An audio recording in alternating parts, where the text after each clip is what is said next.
പട്ടാമ്പിക്ക് പത്തരമാറ്റ് പൊൻതിളക്കമേകാൻ the grand Pazhayari gold and diamonds വരുന്നു.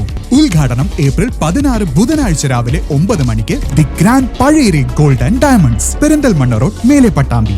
CPI പട്ടാമ്പി മണ്ഡലം സമ്മേളനത്തിന് ഓങ്ങല്ലൂരിൽ തുടക്കമായി. തിരഞ്ഞെടുക്കപ്പെട്ട 129 പ്രതിനിധികളാണ് 2 ദിവസത്തെ സമ്മേളനത്തിൽ പങ്കെടുക്കുന്നത്.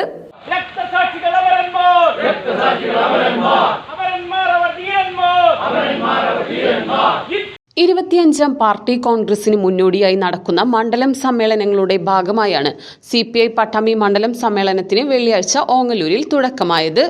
ഓങ്ങല്ലൂർ PAM ഓഡിറ്റോറിയത്തിൽ കാനം രാജേന്ദ്രൻ നഗറിലാണ് 2 ദിവസത്തെ സമ്മേളനം നടക്കുന്നത്. മുതിർന്ന നേതാവായ EP ശങ്കരൻ പതാക ഉയർത്തിയതോടെ സമ്മേളനത്തിന് തുടക്കം കുറിച്ചു. തുടർന്ന് നേതാക്കളും പ്രവർത്തകരും രക്തസാക്ഷി മണ്ഡപത്തിൽ പുഷ്പാർച്ചനയും നടത്തി. CPI സംസ്ഥാന എക്സിക്യൂട്ടീവ് അംഗം V ചാമുണ്ണി സമ്മേളനം ഉദ്ഘാടനം ചെയ്തു. ഒരു പ്രധാനപ്പെട്ട വിഷയവും അതാണ്. പഴയതുപോലെ ആറ്റം ബോംബും അണുബോംബും ഒന്നും ഉപയോഗിച്ചല്ല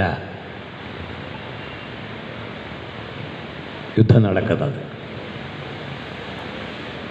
സാമ്പത്തിക ഉപരോധങ്ങൾ ഏർപ്പെടുത്തുന്നു, വാണിജ്യ കരാറുകൾ ഉണ്ടാക്കുന്നു, മേഖലാടിസ്ഥാനത്തിൽ കരാറുകൾ ഉണ്ടാക്കുന്നു.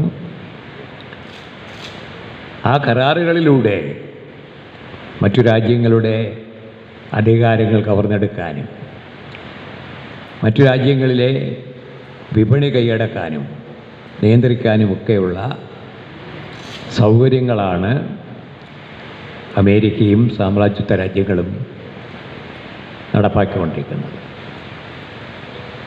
മറ്റൊരു പ്രധാനപ്പെട്ട വാർത്ത,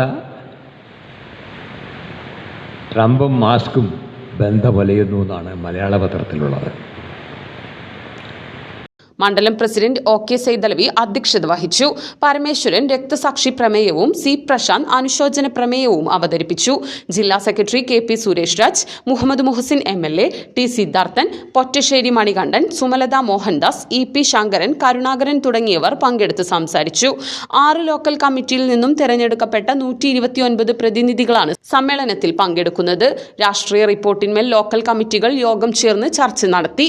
സമ്മേളനത്തിൽ 3 വർഷത്തെ പ്രവർത്തന റിപ്പോർട്ട് മണ്ഡലം സെക്രട്ടറിയുടെ ചുമതല വഹിക്കുന്ന സംസ്ഥാന കമ്മിറ്റി അംഗം OK സൈദലവി അവതരിപ്പിച്ചു. ശനിയാഴ്ച പ്രവർത്തന റിപ്പോർട്ടിന്മേൽ പ്രതിനിധികൾ ചർച്ച നടത്തിയ ശേഷം ജില്ലാ സമ്മേളന പ്രതിനിധികളെ തിരഞ്ഞെടുക്കും. ഇതോടൊപ്പം പുതിയ മണ്ഡലം കമ്മിറ്റി ഭാരവാഹികളെയും തിരഞ്ഞെടുക്കും. 2 ദിവസത്തെ സമ്മേളനം ശനിയാഴ്ച വൈകിട്ട് സമാപിക്കും.